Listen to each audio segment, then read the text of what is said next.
Welcome to the Made for More Parenting Podcast, a production of Immanuel Schools and Summit Ministries. I'm Roger Erdvig. And I'm Maggie Pope, and we're your hosts. Well, Maggie, this month's episode is such a timely discussion because all across America, the month of June tends to bombard our children, and honestly us, with messages that are designed to change our way of thinking about sexuality. Yes, June is Pride Month, and I think we all know what that means. It means that in many of the stores where we shop, in the children's section of the library, and even at major sporting events, we're going to have to do a lot of damage control with our kids and ourselves. I agree. And even though this is a huge cultural issue that's become really commonplace, I really hope that we never become complacent in working to help our children see, interpret, engage this issue in ways that align with God's word. Yes, and we're going to be helped in that process by today's discussion. So you and I had the opportunity to sit down with our president at Summit, Dr. Jeff Myers, to talk about why this is such an important topic for parents right now. Dr. Jeff has been studying the influence of worldviews on culture for decades now, and he's a respected teacher, researcher, and thinker. As a matter of fact, he's writing a book right now on this subject, kind of finishing it up with Dr. Koch. So I guess we could say maybe this podcast is kind of a preview of sorts, but the book will be about human sexuality, but from the perspective of how to parent our children well in this crazy age. Yeah, and it was a great conversation. I loved it. I know it's going to spark some really good discussion for our Immanuel friends, just like it did for us. So let's get it rolling, and we'll meet back here to respond to our time with Dr. Jeff. Well, thank you, Dr. Jeff, for spending a few minutes with us. I know this issue of transgender and the whole human sexuality is so important to you and to today's parents. So thank you for joining us. I'm thinking a lot about it, Roger, right now because Dr. Koch and I are writing a book on raising gender-confident kids. Yeah. We look at the culture and realize possibly the peak woke, that's what they call it, the peak woke era is over, where you would be maybe fired from your job if you didn't embrace transgender ideology. Maybe that's starting to pass in some places.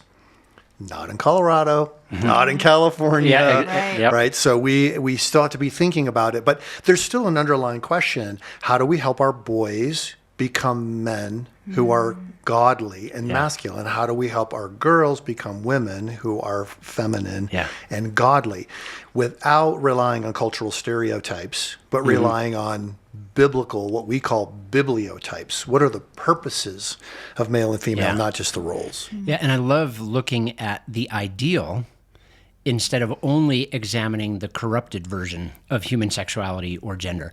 So why is this so important for parents today?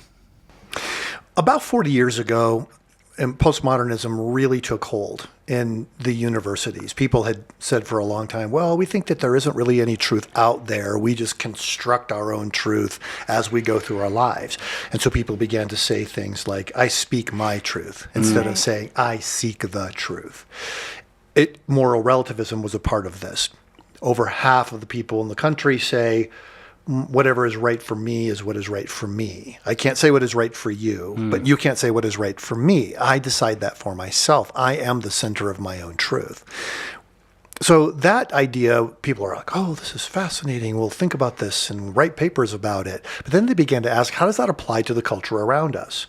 And they realized in order for that viewpoint to really gain traction, you would have to tear down any existing categories of understanding. Well, what is the most obvious existing category of understanding? It is that human beings are dimorphic, that we come as males or females.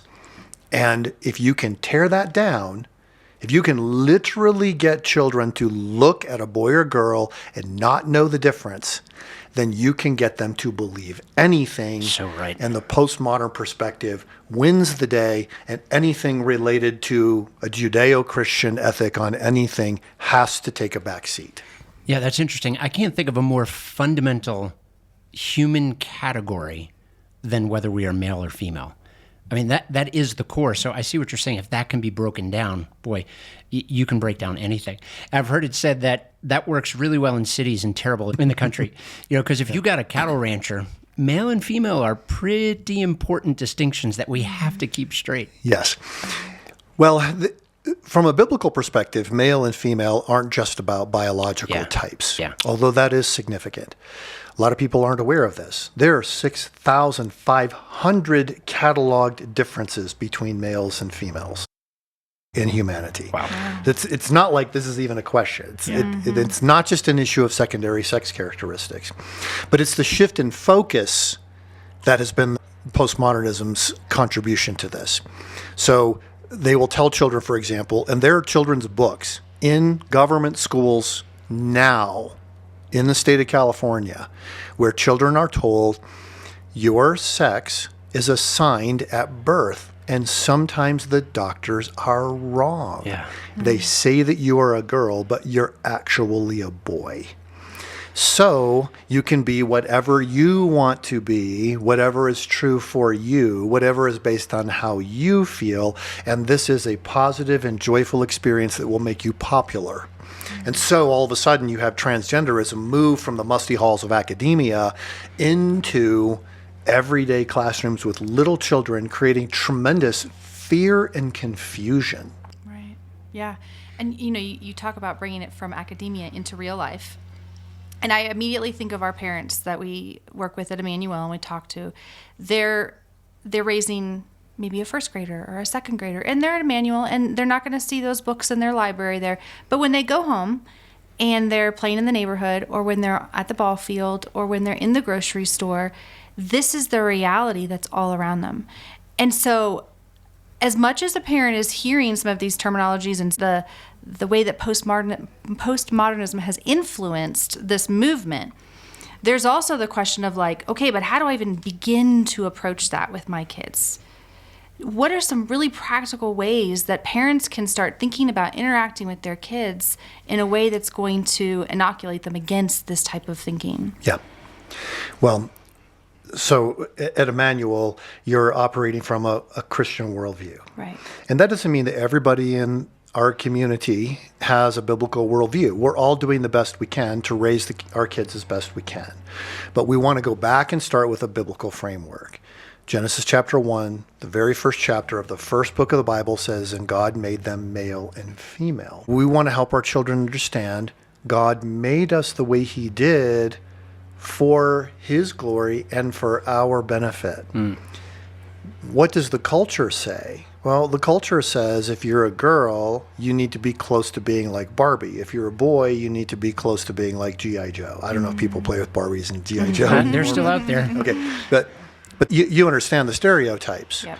And so children are told in the culture, well, if you're a girl, but you like climbing trees, you may actually be a boy who was born in the wrong body. Yeah. Which is a horrible, destructive thing. And children are actually coached by their teachers in how to confront other children.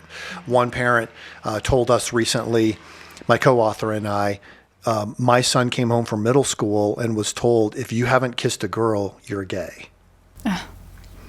Horrifying. Yeah. Another parent we interacted with recently, her daughter went to an after-school art, quote-unquote, program. And the entire thing was grooming the children to be transgender. Wow. The school system had actually contracted with this group and called it after-school art class. And this child spiraled for a year into depression because she thought that maybe she was born in the wrong body. Now, they're not talking about there's something wrong with your body. We're talking about they were told they were born in the wrong body. That something about who they fundamentally are that they cannot change is irreparably damaged and wrong. Right. Okay, this is child abuse. So what do we do with our own children? We want to affirm that God didn't make everybody on a gender spectrum with extreme masculine on one side and extreme feminine on the other. God made boys, and some boys are bigger and some boys are littler. Some boys love football, some boys love to play the violin. But they are boys and they were designed by God to be that way. Right. Same with girls. The most tomboyish girl has more in common with the most feminine girl than she does with the most effeminate boy. Yeah. Okay, that is one of the biological, psychological realities we're realizing in this situation. So we can affirm that. God made you. And do you realize that God made males and females to actually interact and to love and to help one another? And I'll just give you one example. You can share this with your children. We have two main kinds of cells in our eyes, rods and cones. Rods are the kinds of cells that allow you to focus on contrast and motion. Cones are the kinds of cells in your eyes that help you focus on color and texture. Well, boys have a preponderance of rods that focus on contrast and motion. And Roger, you're chuckling right now because you've raised boys. Yes. Girls have a preponderance of cells that focus on color and texture. So if you ever wondered why you give your boys coloring pencils and they only need red and black to draw the tanks, red to draw the blood squirting out. And the girls use all of the colors to draw geometric shapes or flowers or their family or whatever. It's because they are literally seeing the world a little bit differently based on whether they were made male or female. Yeah. But an accurate picture of the world involves understanding contrast and motion and color and texture. That males and females literally need each other to see the world as it actually is. Wow. Yeah, that's incredibly helpful and fascinating, and I would say practical. And I had a graduate from a Christian school recently say to me, Miss Pope, I was the biggest tomboy in school. You know that. Like, I played softball. I still love to fish and hunt. I'm just not a girly girl. She said, I feel like if I had grown up today, I may have fallen into the trap to think that I wasn't a girl, that I was a boy, or that I shouldn't be living my life in the way that I am because I have those hobbies. So I think that it's so helpful to hear about that spectrum and to talk to our kids about that, because we can break down that gender stereotype that as a female, you have to love playing with Barbies. No, you can love being outside and you can love playing football and you're still a female. And so I think some of that intentional conversation about how we are created with those different desires and different hobbies and likes, that's important. Oftentimes it comes to the forefront during puberty. Right. Because a child's going through biological changes that, if we haven't coached them as parents, they will view as threatening. So, and I can speak very bluntly here, I hope. Yeah, absolutely. A girl who is in middle school and developing breasts may be even teased by the other girls or by the boys because her body is different. Yeah. So that's what the time to sit down and put your arm around her and say, honey, God is turning you into a woman. And it's going to be amazing. Yeah. But in the process, you're going to have to learn to be comfortable being uncomfortable. Yeah. This has nothing to do with you being born in the wrong body. This is just God's process of moving you into what he's designed you to be. With boys, God's putting a chemical inside of you called testosterone. And that chemical can make you aggressive. You have a choice to make every single day. Will you use your aggression on behalf of other people to help them, or will you use it against them to attack them? And with every interaction you have, son, you're going to have to make that choice. God's giving you the testosterone on purpose, but how you use it is going to be a character decision that's up to you. Yeah, it's amazing. And that reminds me of how important it is for husbands, wives, parents, or if you're a single parent, that you're bringing in a trusted counselor from the other gender to have those perspective and those conversations with kids. So I would say that certainly to the single parents who are like, yeah, how am I supposed to do all this? Well, you do need to develop a network of support. And I know that the Immanuel School family is really prizing that network of support. And this is why the coaching staff is so critical to this. Lots and lots of people at the school coach a sport or an assistant coach of a sport. Yeah. It's kind of what you do at a Christian school. Yeah. But sports are one of the main things that children can do to help them overcome anxiety and depression. It makes me very sad when I go to schools and fewer students participate in sports, because the very thing that they need to do to stave off depression and anxiety. And I'm not making any guarantees here. I'm just saying that that's what the research is showing us. It's the very thing that feeling depressed and anxious, they're least likely to do. Yeah. So we have to cross that barrier on their behalf to a certain extent and make them feel comfortable, not with their skill level, but just with the idea that their body is part of who they are. Yeah. And exercising it actually helps your mind and your heart feel better. Good. So that's a huge aspect. Music and art, all of these other things. Music is brilliant for children. Every child should learn 3 chords. Look, if you learn 4 chords on the guitar, you can play virtually any worship You can song. almost Let's become be a honest. worship star too, right? But why would you do it? Because music engages every single part of your brain. Everything that we're doing in the school, it can be used by us to help children really become more vibrant image bearers of God. I love that. And I have one final question. I know we're almost out of time, but the idea of cultural whiplash, right? Where the pendulum, it was kind of stuck, suspended in one area, and now it seems to be swinging back, on woke issues or human sexuality. Again, not so much in California, Colorado, Delaware, back on the East Coast. But how should we as Christian parents look at that swing? Like, should we be, yes, excellent, now we don't have to worry about things anymore? Or, like, what are you seeing with that? Cultural swings open up opportunities in my experience.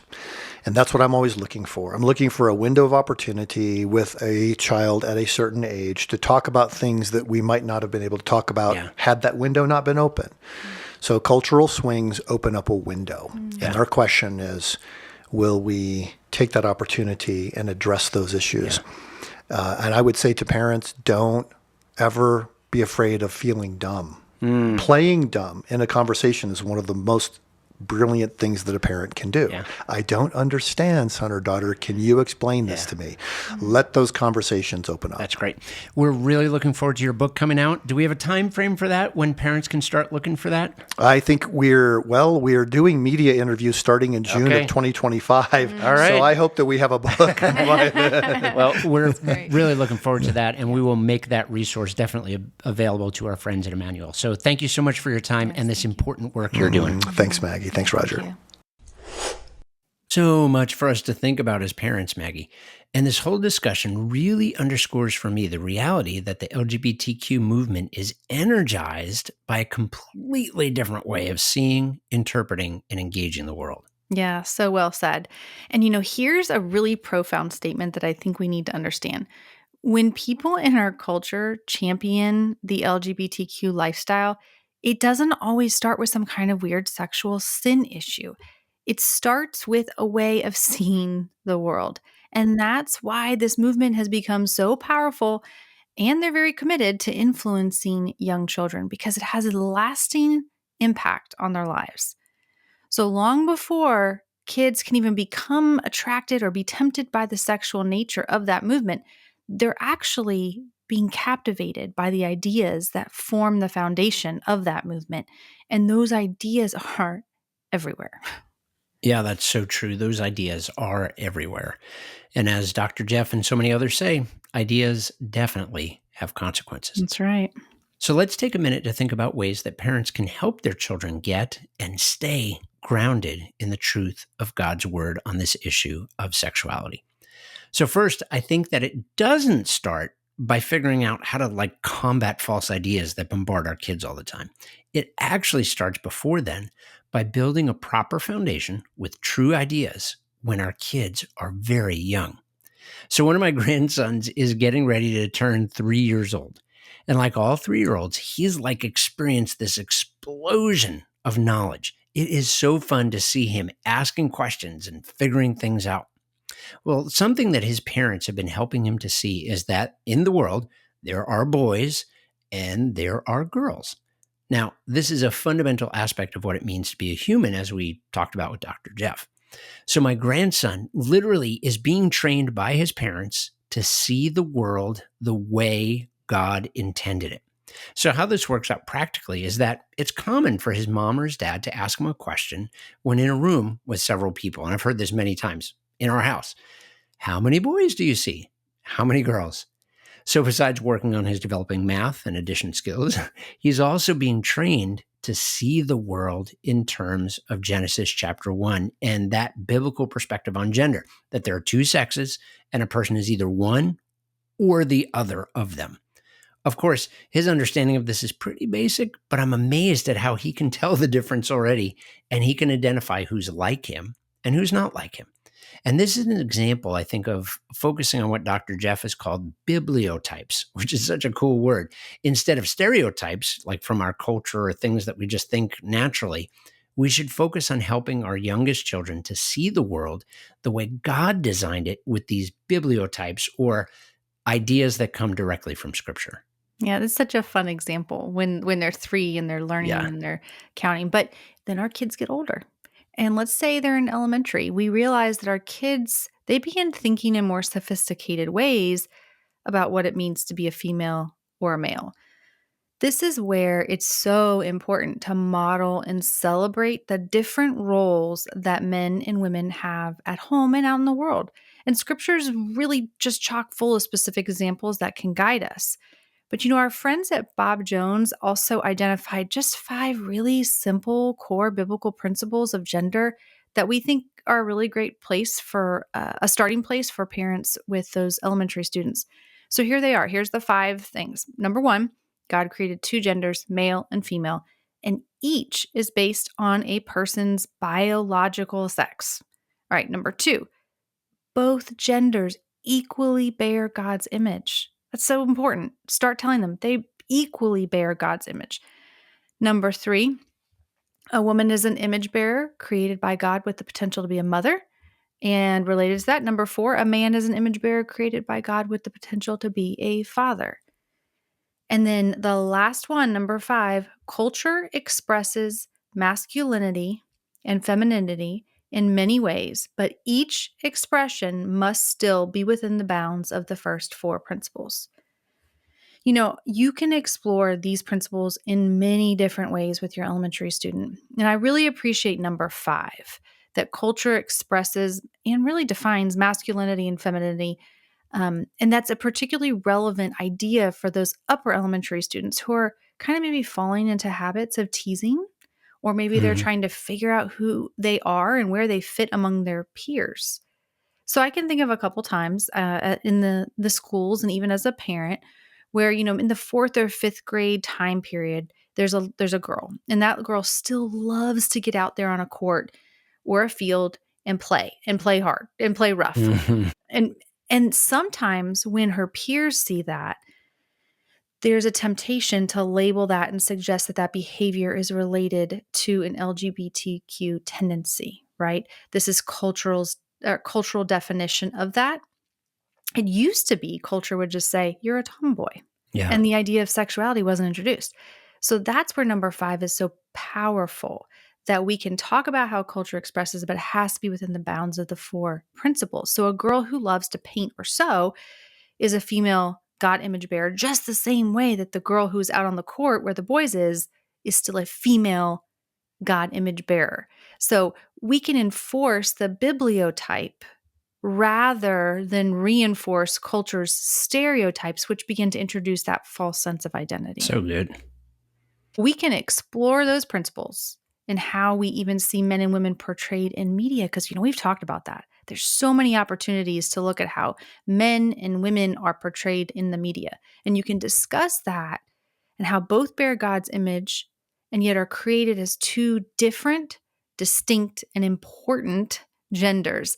And there's value in highlighting some of those gender differences that culture would like to act as if they are fluid, such as the rods and cones in the eye, just as Dr. Jeff mentioned. So remember, it's about helping your kids to see and interpret the world according to God's truth. But then they leave elementary and they get to middle and high school, and that can be Yeah. a little intimidating. So, Yes. Roger, how do we come alongside our older children? Yeah. So let's continue the idea of seeing, interpreting, and engaging the world as your kids get older. And as you do that, what you really want to focus on in that middle and high school years is seeing, yes, interpreting, yes, but here's where we get to train them how to actually engage the world, how to engage situations that do and do not reflect biblical ideas, the ones you, Maggie, listed just before. For instance, you can talk with your middle schooler about how to respond and kind of understand their own desires and preferences, like you talked about. Do they like outdoorsy stuff? Do they like indoorsy stuff? Do they like books? Do they like music? Do they like art? So in the interview, Maggie, I remember you talked with a young adult who preferred hunting and fishing as a teenager over some more typical, what we would say, again, stereotypical girl activities. Mm-hmm. Well, get your middle schooler talking about what they like and what they don't like, and help them to understand, to own and embrace the unique way God has made them, and just build their confidence in that. You can go deeper, and this is where it gets really challenging, or it can feel challenging. Go deeper by bringing up the subject of body image and how they feel about how God has made them. Every teen wrestles in some way with how they look. I don't think there's any teen that would say they don't. And if they say that, they're probably not telling the truth. You know, for some, depending on the influences around them, they may be drawn towards actually questioning how God's made them because they don't like something about their bodily presence. And that could include the idea of their gender. So get this conversation going at home. In spite of how really awkward it can feel, your kids desperately need your guidance on how to accept their body where they need to accept it. And then, quite honestly, how to address the things that they can address in their appearance. Well, these few examples have been really about engaging their own personalized world, what they like and what their body is like. But as kids get older and move through the high school years, you're going to want to spend time helping them prepare for how to engage the world that others have created around them. Mm-hmm. This would include individuals, for instance, who identify as LGBTQ around them, maybe by distance in the media and in movies, or up close, like a friend who's maybe confided in them that they're struggling with their sexual identity, or maybe a family member, an extended family member who's actually come out as identifying as some alternate identity. So a great way to do this and prepare our kids, besides all the things we've talked about from, the young ones at home, the 3-year-olds, all the way through, doing those with your kids, a great way to do this when they're older is through role-playing conversations, where you take the role of the friend or the family member, and you ask your child and allow them to ask you the kinds of questions that would likely come up in that kind of scenario. Mm-hmm. Now, again, I know this can sound wildly uncomfortable, but this is the kind of training that is so real when we actually have the discussions and we actually talk about the hard issues, even in role playing. And so your kids are going to feel awkward as well, I'm sure. But the experience in these kinds of conversations can bear so much fruit. Another way to approach this with your teen is to actually go look for a pro-LGBTQ resource. So this could be a book, even a children's book, an article, maybe a documentary on YouTube or Netflix, and review that resource together. Think about the worldview behind the resource and discuss how that author or the character in the documentary who's featured sees, interprets, and engages with the world. Finally, we're putting some really good resources in the show notes, and one of them is a video of a talk by our friend Sean McDowell. We highly recommend watching and discussing what he has to say about the transgender movement with your older teen. Those are just great ideas for how to engage our teens in this very important topic. And I really appreciate the resources. But we have to wrap it up here. And let me just mention a few other things. We talked about Dr. Jeff's book. Such a great resource for parents and for students. That's going to be coming out this summer. And we'll be sure to get information for you about how to get your copy once it's released. But in the meantime, check out those other resources that we have for you in the show notes from Summit and our friends that focus on the family. A few really great books for those of you who want to do a deep dive and just build your own worldview in the way that you can respond and engage with your community. Yeah, and thanks for joining us in this important and challenging topic. We look forward to our next episode, and we will continue to explore how to parent our kids so that they continue to develop an authentic and durable biblical worldview. Made for More podcast is a production of Summit Ministries Center for Biblical Worldview Formation and Immanuel Schools. Immanuel exists to equip students to serve God and neighbor through mind, body, and soul based on a Christ-centered foundation. Join us next month on Made for More.